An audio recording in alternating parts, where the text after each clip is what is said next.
ስለ ቅባት ምግቦች አጠር ያለ መረጃ እንስጥ።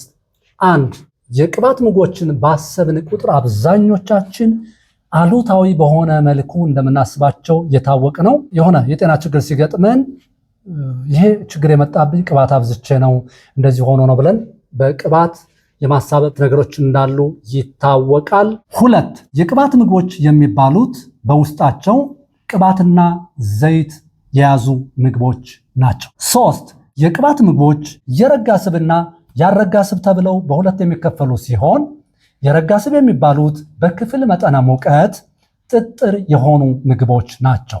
ያልረጋ ስብ የሚባሉት ደግሞ በክፍል መጠነ ሙቀት ወይም ሰው ሊኖርበት በሚችለው የሙቀት መጠን ፈሳሽ ሆነው የሚገኙ የምግብ አይነቶች ናቸው ማለት ነው። አራት የቅባት ምግቦች ከእንስሳት ተዋጽኦና ከእጽዋት ተዋጽኦ የሚገኙ ሲሆኑ ስጋ፣ ቅቤ፣ አይብ፣ ኮኮናት ዘይት፣ ፓልም ዘይት የመሳሰሉት ናቸው።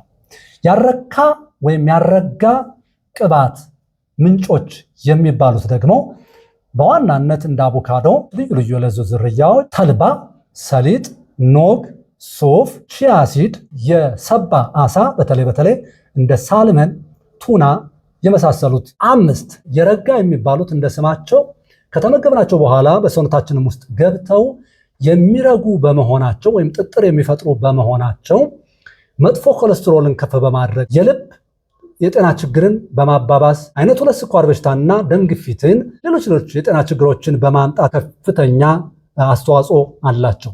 ያልረጋ የሚባሉት ደግሞ በጥቅማቸው ይታወቃሉ። በተለይ መጥፎ ኮሌስትሮልን ዝቅ በማድረግና ጥሩ ኮሌስትሮልን በመጨመር አይነት 2 ስኳር በሽታን የልብና ሌሎች ችግሮችን በማስተካከል ረገድ በጣም የተሻለ እና ውጤታማ የሆኑ የቅባት አይነቶች ናቸው። 6 እነኝህን ምግቦች ስንመገብ አሁንም መልሰን 3 ነገሮችን ግምት ውስጥ ማስገባት አለብን። አንደኛ ጥራት፣ ሁለተኛ መጠን፣ ሶስተኛ ቅባቱን የምንመገብበት ድግግሞሽ። እንግዲህ እርሶም ከአይነት 2 ስኳር በሽታ፣ ከደም ግፊት፣ ከኮሌስትሮል፣ ከልክ ካለፈ ውፍረት እዚሁም ከቅባት ነክ ነገሮች ጋር ተያይዞ የጤና ችግር ካለበት ወይም ደግሞ ችግሮቹ ሊመጡ በመንገድ ላይ ከሆነ ያሉት ዘሜዲኬሽን እንደዚህ ባለ ከእጽዋት በተዘጋጀ ሻይ ለችግሮቹ እልባት እየሰጠ ይገኛል። እኔን ጨምሮ አያሌዎች ከችግሮቻችን ወጥተን ያለ መድኃኒት እየኖር እንዳለን ያውቃሉ።